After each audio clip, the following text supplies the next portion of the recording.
అమ్మ ఇప్పుడు ప్రతి ఒక్కరికి కూడా ఏదైనా పిచ్చి ఉందంటే ఫస్ట్ డబ్బు పిచ్చి. సో నేను తెల్లారేసరికి కోటీశ్వరులు అయిపోవాలి అని అనుకుంటారు. సో ఈ డబ్బు కోసం ఏమేమో పూజలు చేస్తారు, లక్ష్మీదేవి పూజలు కూడా చేస్తూ ఉంటారు. లక్ష్మీదేవి రావాలి అని లక్ష్మీదేవి పూజ కోసమే చాలా డబ్బు ఖర్చు పెడతారు కదమ్మా. సో అలా డబ్బు ఖర్చు పెట్టడం వల్ల లక్ష్మీదేవి వస్తుందంటారా అలాంటి పూజల వల్ల? లక్ష్మీదేవి దేవతలు ఎవరైనా కూడా సున్నిత మనస్కులు, సెన్సిటివ్గా ఉంటారు. ఎనర్జీస్ కూడా చాలా సెన్సిటివ్గా ఉంటాయి. లక్ష్మీదేవి నేచరే చాలా కోమలమైన దేవత. అమ్మవారు అలుగుతుంది అంతే. ఎవరు అమ్మవారు భద్రకాళి యుద్ధం చేస్తుంది, కానీ లక్ష్మీదేవి అలిగితేనే సమస్య. ఆమె అలిగి వెళ్ళిపోయింది అనుకోండి, మనం ఏం చేయలేము, ఇంట్లో డబ్బులు ఉండవు. సో అమ్మవారిని చాలా జాగ్రత్తగా చూసుకోవాలి అనుకున్నప్పుడు ఫస్ట్ వీళ్ళ మనసులో పవిత్రం, ఉత్సాహం, ఆనందం ఉండాలి. ఏదైనా పూజ చేయాలంటే భక్తి, శరణాగతి, మానసిక పవిత్రత అనేది చాలా ఇంపార్టెంట్. ఎందుకంటే అమ్మవారు మనసుని ఇన్ఫ్లుయెన్స్ చేసే దేవత. నీ మనసు చాలా ప్రశాంతంగా, ఆనందంగా, ఆహ్లాదంగా ఉంటేనే లక్ష్మీదేవి నీ శరీరంలోకి వస్తుంది.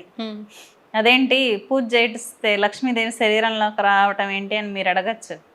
మనం పూజ ఎవరికి చేస్తున్నాం? లక్ష్మీదేవికి చేసినప్పుడు ఆ శక్తి నీలోకి ఎంటర్ అవుతుంది. కాబట్టి ఏంటంటే నీలో ఎనర్జీ పెంచుకోవడం కోసమే నువ్వు ఎక్స్టర్నల్ పూజ చేస్తావు. అక్కడ నువ్వు బయట చేసే పూజలన్నీ నీలోకే వస్తాయి. కాబట్టి నువ్వు ప్రశాంతంగా లేకుండా ఇరిటేట్గా పూజ చేసినా, ఎన్ని లక్షల కోట్లు పెట్టినా కూడా, అనుమానంతో ఇస్తాదో ఇవ్వదో అని పూజ చేసినా కూడా రాదు.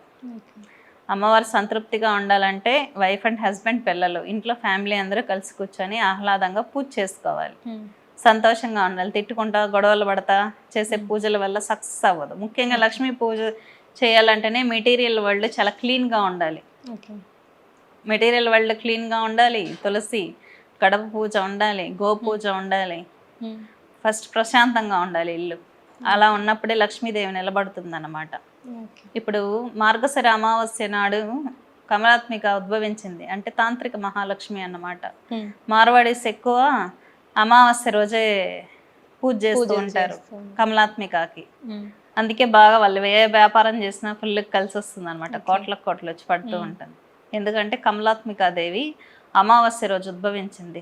అమావాస్య రోజు మల్లెపూలతో లక్ష్మీదేవికి కానీ కాళికాదేవికి కానీ పూజ చేసినా అఖండమైన ఐశ్వర్యం సిద్ధిస్తుంది అన్నమాట.